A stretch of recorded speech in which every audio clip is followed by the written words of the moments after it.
Okay, folks, it's your buddy Mike Messier, Mike's Instant Movie Review. Not so instant. Classic film, Die Hard, classic action film. You may have seen it, you may have not, but I just saw it Friday night.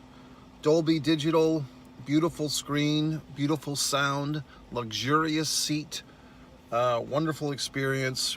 I had kind of forgotten about how good this movie is. And, why did I go see this movie?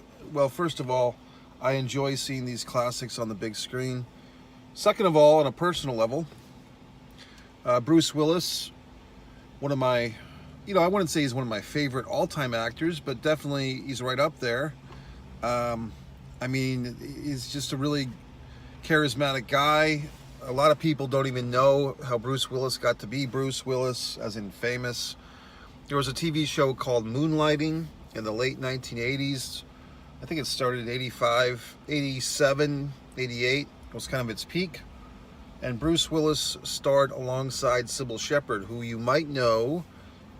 She played my mother in the film Hard Luck. So if you see the film Hard Luck, Wesley Snipes, Mario Van Peebles, 2006. Sybil Shepherd played by Mom. You might be wondering, if you're a younger person, well, who's this Sybil Shepherd? Well, assholes. She happened to be the Prell girl. What's Prell? It's a goddamn soap and shampoo company. She was in the film Taxi Driver. She played the political person that De Niro's character was stalking. She had her own sitcom in the mid-90s called Sybil. She was on the L Word in the mid-2000s. And in Hard Luck, she and I played mother and son. And so this show called Moonlighting was a big deal way back when. And Sybil Shepherd, it was about two detectives. And Sybil Shepherd, I believe her character Maggie Hayes, if I'm remembering correctly, inherited the company from, I believe, a dead husband. Her partner, her employee, was the Bruce Willis character. I want to say the name was David Atkinson or something like that. And of course, chemistry evolved. Okay, wonderful show, put Bruce Willis on the map. And at the time, it wasn't so often for celebrities to go back and forth between film and TV or whatever the fuck. But Bruce Willis was able to go from TV to film, and Die Hard was kind of his big coming out party as a film star. And the movie was well received. 1988. Also, I'm not a Harry Potter fan, but I believe it's a Harry Potter or a fucking Lord of the Rings actor. Alan, God, now I'm blanking on his name. Is it Alan Rickman? Plays the villain, the bad guy, the leader of the bad guys in Die Hard. So it's either Lord of the Rings. I think he's Lord of the Rings or the Harry Potter stuff. He's in that, but as a younger man, a younger schnoot villain, he's in this. Who else? The cop, the other cop, the guy that becomes, it's kind of a buddy love movie. If you're familiar with Save the Cat, Blake Snyder, he has these divisions of film genres, and he talks about buddy love films, which are often buddy cop movies. So this is kind of an interesting buddy cop setup, because the two cops, the New York cop Bruce Willis and the local LA cop, they don't even get to meet in person until the last 2 minutes of the movie. Nice spoilers, by the way, in case you're wondering. I'm going to spoil the movie. But should you see it? Yes, you should. I believe it's still playing for a couple of more days on the big screen. The gentleman who played the LA cop, he has a nice character arc. He had actually killed a 13-year-old boy in the exposition of this story, meaning before the movie starts taking place. We hear about that tragedy as the two cops are exchanging personal notes. And he hasn't fired his gun since, except at the end of the film when he is forced to. He saves Bruce Willis and his wife, his estranged wife, who's now come back around. Also, I'm just remembering all this stuff. When the wife has been using her maiden name for the duration of the film, because they're teetering on divorce, okay?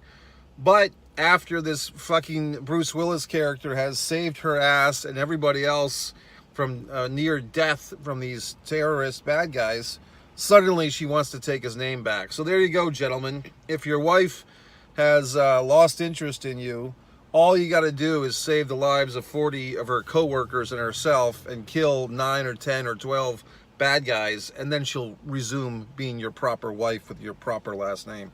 Nice goddamn lesson there, okay? So, what else? I enjoyed it. I mean, I don't know what else to fucking say. I think the big thing, you know, I was talking to a friend of mine who chimed in that he said that one of his favorite movies of 2023 was the Mission Impossible movie, which I want to say is like the 6th or the 7th or whatever the fuck over the last 25 years. I really didn't understand that choice. I mean, I saw it. I didn't think it was bad. But, I mean, I think my problem with the action movies of today versus, you know, 20, 30, 40, 50 years ago is the timing, the tempo. In Die Hard, you know, you build up, I mean, for 10, 15 minutes before we get any real action, before the criminals are introduced. We see Bruce Willis, he's going through the airport, he has a certain machismo, he's making goo-goo eyes at the stewardess, he sees a hot woman in the airport, looks over at her, she jumps into the arms of some other guy. So we see that this guy is kind of struggling with his masculinity because he doesn't know what to do with it, because his wife has kind of turned her back on him to enjoy her job. He's a New York cop. She's been promoted in this company of sorts, this Japanese-owned company, and she's transferred to LA and brought the kids with her. And so their marriage is on the line, all these wonderful things. But we see that this guy has a certain swagger. And the basic moral, you know, one of the lessons of the movie is that the LA cop is able to handle himself in any situation. Like the LA, the scene with all these, you know, controversies are no match for a singular New York cop. You know what I mean? And back in the day, the 80s or whatever the fuck, Hill Street Blues, it was always like the New York cop was the highest form of manhood there was, okay? He even takes on the name Roy, paying tribute, homage to Roy Rogers, his hero, as we hear from his, you know, conversation with the other cop. Some loose ends on this film, and I've heard this before. There's a moment where the bad guy, played by Alan Rickman, is kind of hustling around, and the Bruce Willis guy, who's killing off the bad guys, finds him, and Rickman quickly is able to kind of fake that he is a hostage who's escaped, and they have this interesting scene. And then, you know, Bruce Willis, our guy there, Roy, he doesn't kill him. He even gives the guy a pistol, and then when the bad guy tries to shoot him with the pistol, there's no bullets in it. So it's like, it's a little confusing, because it's like if Willis, or the character, I'm trying to remember his fucking name now, if he knew that the guy was a bad guy, why didn't he kill him? Like, why didn't he just kill him? Why did he go through this charade and give him a gun? Or was he testing the guy? Was he kind of like half and half, didn't know if to believe him or not? It just seems it's a little bit odd. I mean, it's a great scene, but then the psychology of it is a little circumspect, or it's hard to follow, because it's like, was his suspicion that maybe this guy is a bad guy? Maybe he's not a hostage, but on the chance that he was a hostage, he wasn't just going to shoot him or beat him up. But yet he didn't fully get suckered. So I guess that's like splitting the difference. Like, okay, this guy might be legit hostage. I'm going to give him this gun as a test to see if he tries to shoot me. But I'm smart enough to not put the bullets in the gun, because if he tries to shoot me, he won't be able to kill me. I guess that's the thinking. What else? Oh, God.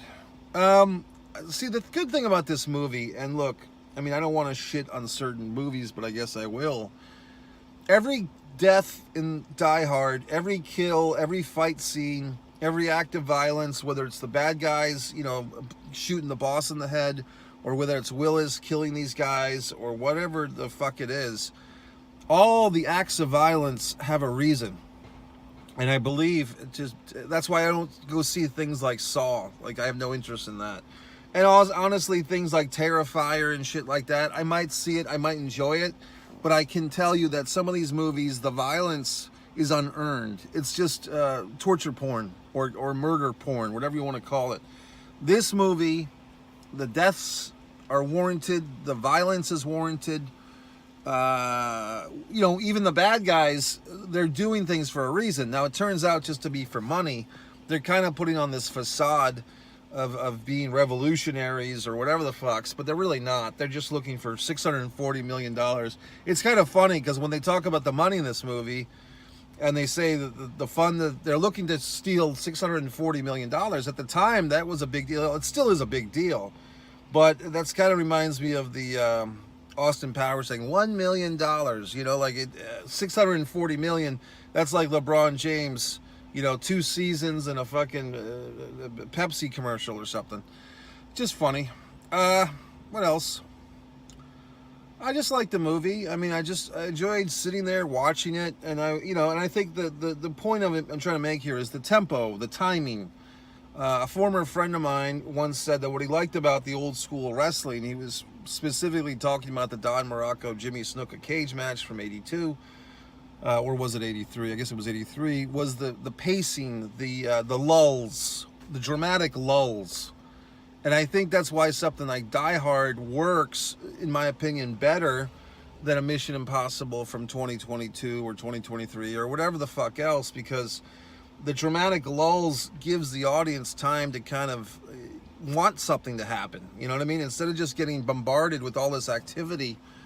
I mean, I'll tell you the truth. A lot of times when I see these movies these days, and I go to the movies all the time, but if I see a certain action film, I just know that I'm going to probably fall asleep, because oddly enough, when the movie is too loud or there's just too much shit flying on the screen, too many, you know, violent scenes or car crashes or whatever the fucks, and all the fight scenes look the same now. Somebody was saying that to me, like they all look like, ooh, you know, like some type of jujitsu shit. I just kind of tune out and I get tired, and my brain just kind of collapses and I end up falling asleep. So I don't know if anybody, you fuckers, are like that or not. If you are, leave a comment, and I probably won't give a shit, but I'll leave a response just to make you feel good. But the reality is, just the movies are just different. Well, Die Hard, you know, I went to see this thing. It started at 10:15 at night. And, you know, and I just was captivated, okay? I was just very enamored with it. I hadn't seen the movie in quite some time, but I really enjoyed it. So my tip of the hat, I'll put the fucking hat on just so I can tip it and say thanks, Bruce Willis. And the other, I don't know if I said this earlier. I don't think I did. I think I cut myself off. Another reason to see this film, folks, is that Bruce Willis apparently is not doing too well health-wise.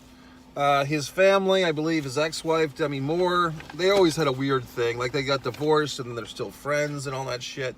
But she's kind of been reporting the bad news. I think Willis got remarried, and the new wife reported the bad news, and it's all very sad and so forth. So I kind of saw this movie as a tribute, okay? Just because that's the type of human being I am. That's the type of ethics I have. I mean, not that Bruce Willis is going to care one way or the other, but in some metaphysical way, maybe he would. For Christ's sakes. So, I mean, I'm just watching this movie and I'm thinking, man, you know, I'm such a better actor than a lot of the people in this movie, in many movies, so I should just be acting more and doing all these goddamn wonderful things. Now, you assholes can go out and buy my fucking book, Fight or Play Basketball. It's a wonderful book. It's a wonderful novel that I wrote. You can buy all the things that I do, foreign object eBay store. You can do all that goddamn horse shit. But, you know, were I to get sick, a la, you know, Bruce Willis there, what the hell are you going to do for me? You know what I mean? So the point is, you want to stay healthy as long as you fucking can. It's a sick world we're in, and that's it. So I like Die Hard. Very good, everyone. Very good, Bruce Willis. Thanks for watching Mike's Instant Movie Review. Christ.